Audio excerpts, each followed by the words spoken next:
Hi and welcome back to Dusty Book Sniffers. I'm Nicole and today we're here for my opinion on Stephen Graham Jones.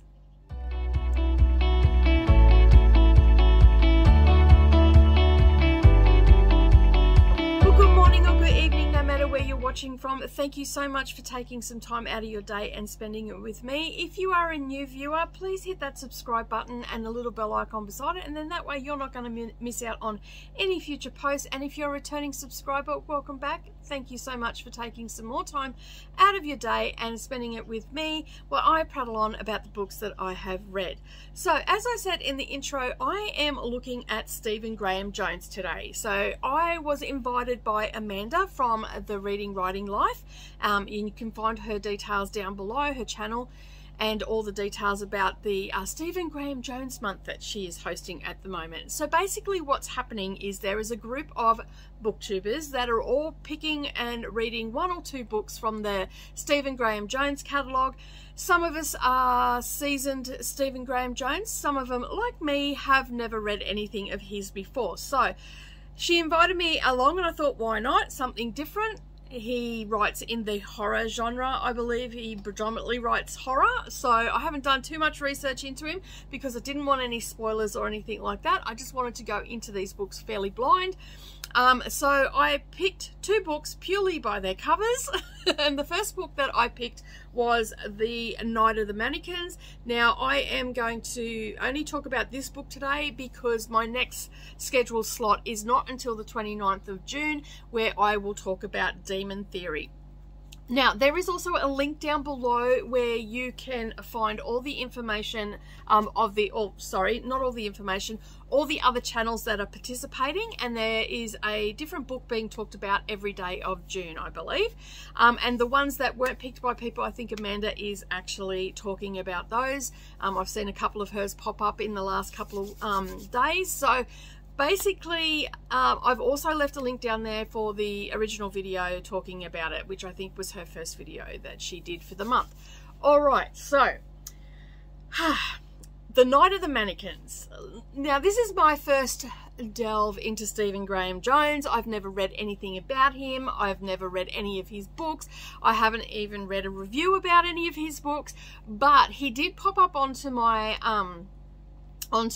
radar when someone was talking about My Heart is a Chainsaw, I think it's called. It's a relatively new book that's come out, and it's been popping up a fair bit on Booktube. So I have seen that pop up. So I did know that he existed. I just haven't read any of his. So as I said, I chose to read for my first one, which I was pretty happy about. It was only 136 pages, so it was a nice way to just dive into it.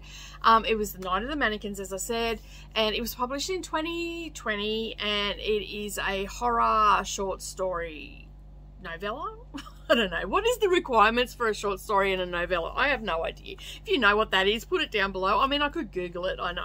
I read this on ebook, and I have given it a 3.5 star, bordering on 4-star rating.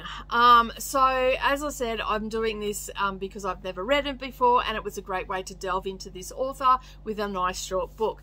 So and again, thank you, Amanda, for inviting me along. I really do appreciate you doing that, and it's been a lot of fun so far. And I've started reading the second book. And yeah, the second book is very interesting, I must say, the one that I've picked. All right, so this story, the only thing I knew about it was the little tiny blurb that I read, which is like a 3-line sentence or paragraph. And basically, The Night of the Mannequins is a contemporary horror story of teenage prank that goes very wrong and all hell breaks loose. Is it a supernatural cause, or is it a psychopath on the loose, or both? So that is all I knew about the book. So basically, as I said, it's 136 pages. It is a very quick paced book. It is horror based. So if you don't like horror books, this is probably not the book for you.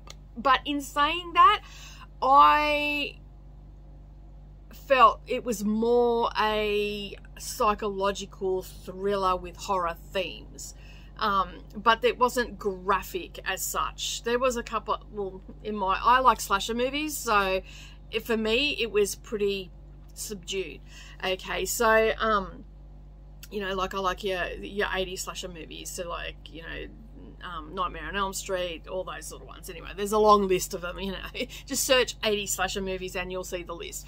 Alright, so I felt that it was more of a psychological thriller and all that sort of stuff. So basically what it is a group of people that, teenagers that a friend of theirs has got a job at a movie theatre, and they want to play a prank on her, and they found this mannequin years ago that had been sitting in, oh, what was his name? Is it Sawyer? No.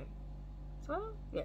In the main character's garage on his dad's motorbike. Anyway, they I think there was 3 of them all up. 1, 2, 3. Yeah, there was 3 of them all up. I didn't write that sort of note down. I just sort of put my overall feelings.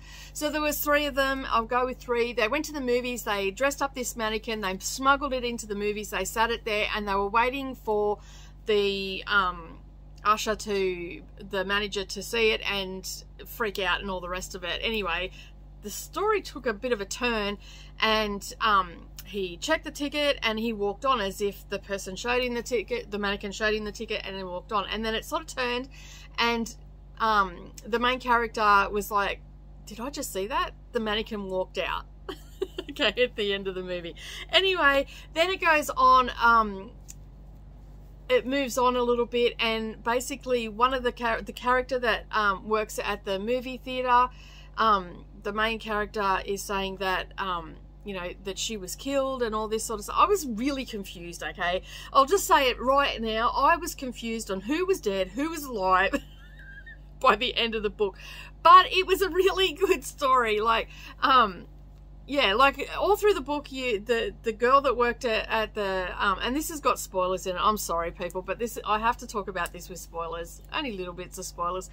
But anyway, this guy has, I'm pretty sure his name is Sawyer. Sawyer keeps coming to my mind, so I'm going to go with Sawyer. Probably totally wrong because I've read so many books. But anyway, he is on a mission. The girl at the theatre, she apparently dies with a truck that goes right through her house and wipes out the whole family, right? This is what he's saying. So in his mind, he believes that this mannequin has done it, and he believes that this mannequin is eating the fertilizer from everybody's garden shed, and it's growing exponentially. So essentially, in my mind and what I read and how I perceived it, this mannequin is now freaking huge. Okay, and so basically, yeah, so then he decides that he's going to be the hero of the story, and basically he's going to kill all his friends so that the mannequin can't. So basically you've got this mannequin that is supposedly giant, and this kid Sawyer running around killing his friends, and he succeeds with doing some of that. But by the end I wasn't 100% sure who was still alive, who was dead, because the first one came back into it, and then I don't know if he died at the end. Like, I sort of was just left hanging a little bit. I don't know, maybe I missed something while I was reading it. It was a weird book, and everybody says Stephen Graham Jones is a really good person to read. And so I'm going to read some more of his book. This book, it was great. I had a fun time reading it. Like, I really did have a fun time reading it. Now, towards the end, they're at the drive-in, and this is one scene in it. They're at the drive-in, and there's sirens going off. So I can only assume that it's actually not supernatural. It's actually the psychopath, which is the young kid who wants to be the hero but has to become a monster before he can become a hero by killing his friends and saving their families. Because his way of thinking is, if he kills the people that were in the movie theatre, his friends, then their families will survive. So they only will have to mourn the loss because of what happened with the truck going through the first chick's house, wiped out the dogs, wiped out. It was a little bit graphic of what it said. You couldn't tell who was who because the truck just made mincemeat of them, basically. And so, yeah. And so basically I'm like, oh my God. what the hell am I reading here?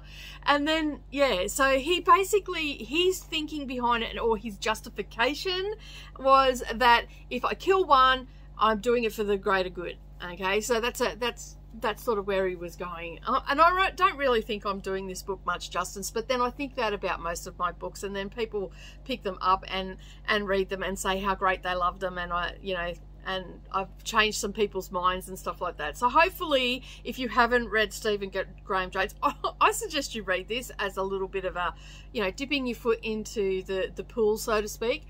And I really, really enjoyed it. I mean, at the end of the day, who doesn't love a good creepy mannequin or doll movie or / book? And that, I mean, they give you the heebie-jeebies. You never walk through the, I can honestly say, after watching Chucky and stuff like that, I do not like dolls or anything like that. So basically, yeah, I really enjoyed it. I thoroughly enjoyed it. I was getting really good imagery from the writing. His writing's really unique. I really like the way he writes and how he intersects the story and then takes a little bit of a sharp turn and stuff like that. And yeah, so I'm happy that I read it, and I started reading the second book, and I am enjoying it, although I will talk more in depth about the writing style in that one, because it is way different than this one. So as I said, overall, I am looking forward to reading more of his catalogue. This book actually won 2 awards. It won, I've got the notes here, just bear with me for a second. So it won won the Bram Stoker Award for Long Fiction in 2020 and the Shirley Jackson Award for Novella in 2020. So it's won a couple of awards, which is really great. Now I'm going to go and research the author a little bit more. As I said, when I came into this, I didn't read anything from the author or anything like that. I didn't want to know. Did not want to know. So yeah, so I'm super excited to read some more of his books. I am going to I do have My Heart's a Chainsaw on my Scribe, so I probably will read that. There's not too many on there. There's a couple of other ones on there as well, which I'll probably just listen to. But yeah, I am super pumped to get on to reading more of his books. So thank you so much from Amanda inviting me along to be part of this. And I think you've made a convert out of me. So that is it from me today. If you have yet to subscribe, please hit that subscribe button and the little bell icon beside it, and that way you won't miss out on any future posts. And if you've made it this far, please tell me down below what books of Stephen Graham Jones that you have read, if any. I would love to know, and I would also like to hear your recommendations. So the next book that I am reading from him is Demon Theory, so I'm about 10% into that. So yeah, anything other than Demon Theory, I would love to hear your thoughts. Alright, that's it from me today. Have a great day, everybody, and I'll talk to you all again soon. Bye for now.